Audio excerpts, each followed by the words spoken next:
Man of the hour. It's freezing this morning. Are you sick too? No, I'm okay. Just cold. Just stay away from me, then. The sun was nice though today, I can tell you that. The sun was really nice. Alright, fire away. Hey, how's the health of your team, and particularly McDaniels? Do you think that he'll be with you guys tomorrow? Yeah, you'll see him tomorrow Okay. night. And yeah, we're excited. Yeah. Yeah. You know, through these first sort of 5 exhibitions, like you haven't had it out there, is that troublesome, worrisome, or? No, I mean, he's played in a lot of games. He's had a lot of practices with us. You know, it's more so the experience of getting, college level games, which, he's an exceptionally talented player. He's coachable. He learns quickly, and can't wait to get him on the court.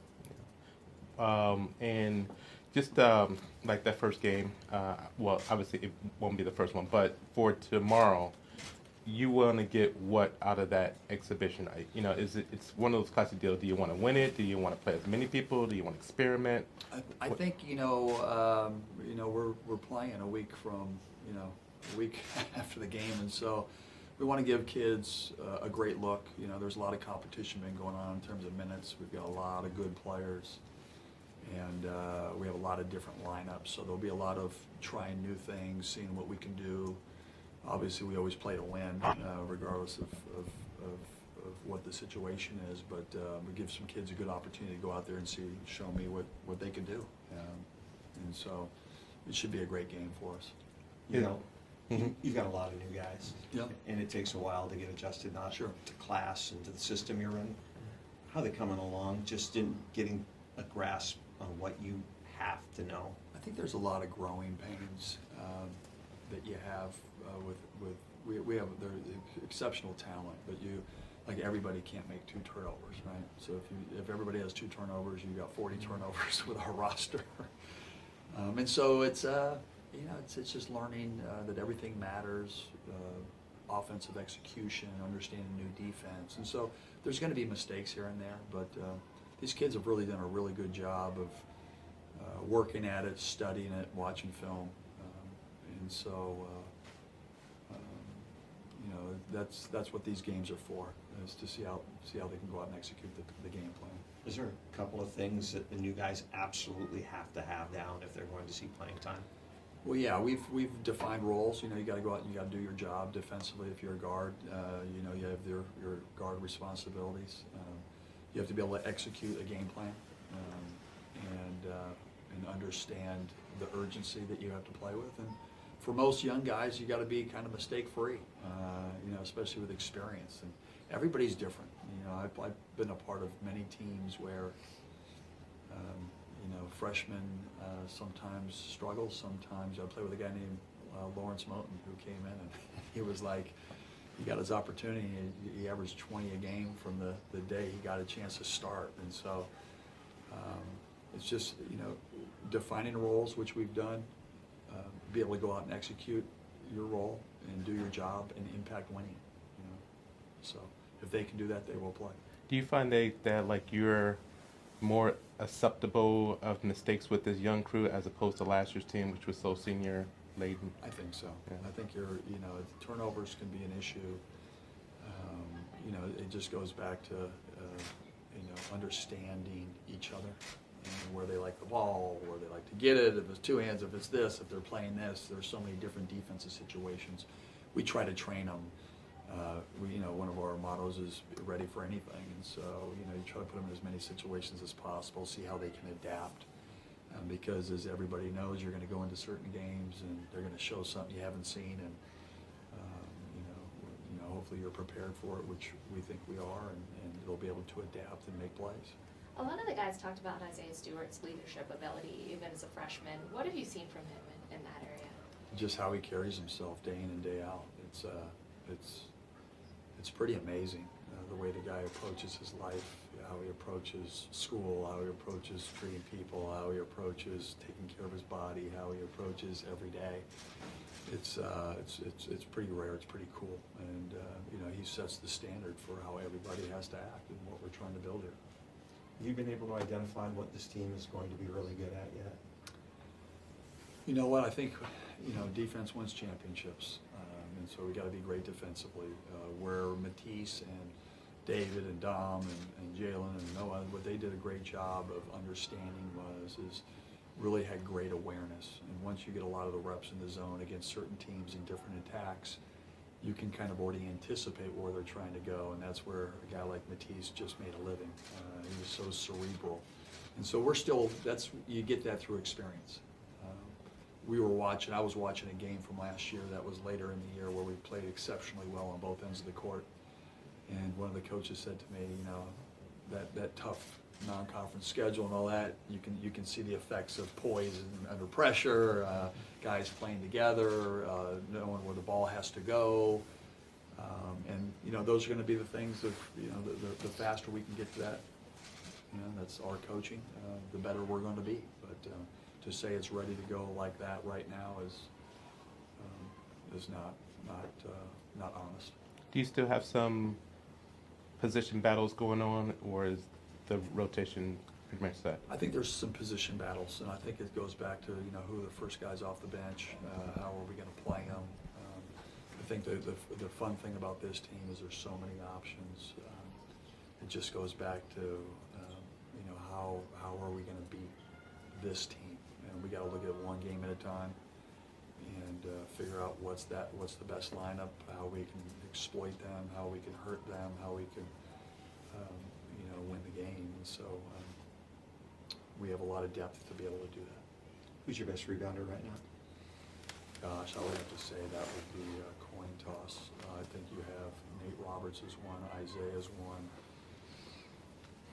Jade McDaniels has been exceptional in the glass. So it's Hamir Wright has been a great offensive rebounder. So we've got one of our best rebounding teams, since I've been here, and a bunch of guys that have a nose for the ball and they can go out of the area to rebound. Going back to Stewart, how rare is it to have a freshman that kind of sets the tone and the standard that way? Not necessarily on the court, but in all the other ways that you mentioned. He's special for a reason. He's different.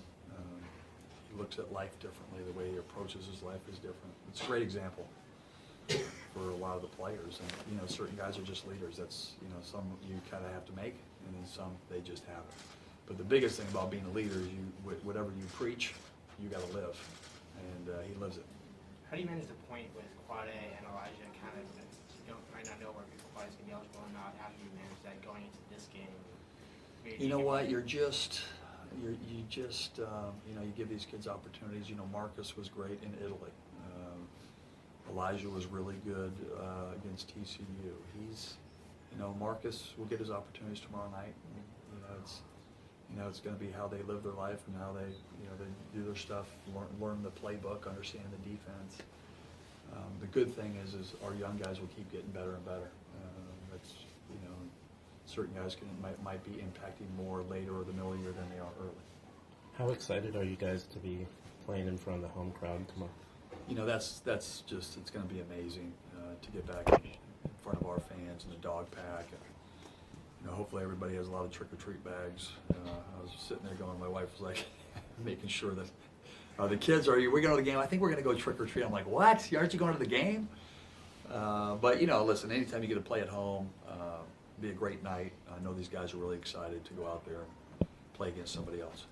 Do you have an ETA on when you guys will find out about Quade? You know what, Percy? It's been day to day. I've heard it was supposed to be this yesterday. It could have heard something today. It's one of those things to be determined. And it's easy to bash the NCAA, but I'm imagining that was filed along. So, just how come it takes so long and right up to the wire? I think every case is a little bit different. You see guys getting early. You see guys, I can't believe he didn't get it. For the most part, for us, it was just making sure, everything was correct.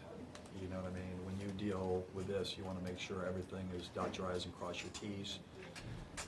I think he's got a great case, and just hoping for him that he gets an opportunity to play right away. Is it a case that if he's not eligible for the first game, then he has to wait until? I think it's December 17th or December 18th. So if he's not for the first one, then he has to wait for the first. Yeah. If he's sat up for Yeah, exactly. Okay. Exactly. How was Quade's mindset, you know, just not being able to play and being in limbo, and how hard is it to keep him in? You know what, he's been great. He's a basketball player. He's out there on the court working hard every day. He's got a chip on his shoulder. He's been working really hard. He's been great to Elijah and Marcus in practice. He can bring a lot of, you know, his leadership to those guys on a day-to-day basis and let them understand our system. And it also gives, you know, Quade gets a lot of reps in practice. You know, he's that quarterback who might not be getting reps in the games because he can't play, but he's understanding it. He's building connectivity with our other guys and rhythm, and I think that's a big thing. We should be, you know, we'll be okay if we don't get him. If we get him, we'll be great too. Couple more guys. I talked to Elijah a little bit about just, you know, if it's difficult for him to slow down. What's the difference we're going to see with Elijah this year? You know, Elijah has been an elite defensive player. You know, for us to be good, we got to play great defense. He's been really, really good on the defense. He understands from last year. We played a lot of man-to-man in Italy and in this last scrimmage, and he's kind of the head of the defense in terms of the ball pressure. He's got a God-given ability there. He also has a great ability to make others around him better, and that's what we want from him. You know, change the game defensively, bring that energy. He brings energy to the room, and he can deliver the basketball. The big thing is sometimes you got to hit, well, most of the time and all the time actually, let's get that clear, hit singles. You know, singles are just as good as home runs. You know, he's just got to be within himself. But the thing that makes him great is his passing ability, making others run him better. It was last year when like teams really affected you guys with the press. I don't know if Western's going to do that, but you know, you said that you got to be ready for everything. Yeah. If like that were to happen Thursday, are you guys? You know, You know what? I think you know, Elijah is great with pressure. Like that's his. You know, he's shifty. He's fast. He reads things. He can make you pay. Quade's the same way. Marcus is that cerebral. Like he's looking, seeing it, and then trying to pick you apart. I think the thing that teams will have trouble pressing us is now guys like Jade McDaniels and Jamal Bay are really good ball handlers. And so you can have them behind the ball where they can take 4 men, 3 men, whatever it may be. They're hard to guard with their ball handling ability. So it's not necessarily breaking a press with one guy. It's multiple guys that can handle the ball. So I think we should be okay there. One more? I've talked to you about, you know, the difficulty dividing up minutes. Has there been any talk about any of the guys redshirting at all? You know what, we'll play in this game and we'll go from there.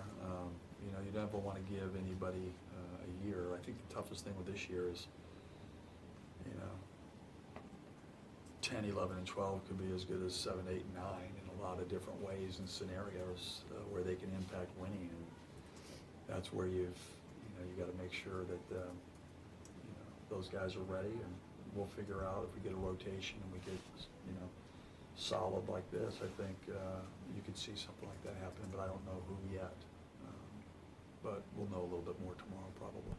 hey, then we talked in theory about the NCAA and about the name, image, and likeness deal a few weeks ago. Now that it will be happening, just your thoughts on it, and just how would you like to see this go down? The same type of thing is, you know, I read it, my wife was first thing, honey, did you read what the NCAA said yesterday? Still just trying to educate myself, educate our guys. I don't know what, you know, it sounds great, but what's the system going to be? How are they going to implement it? How does it affect everybody else? I think that it's great that it was announced, but it's going to be interesting to see how it actually goes into effect and how it's monitored. So, you know, I'm not really educated well enough on it. It's new information, new changes, and just trying to keep up with it. All right, thank you, Coach. Thank you, guys. Can you believe it's already here? It's here. Halloween.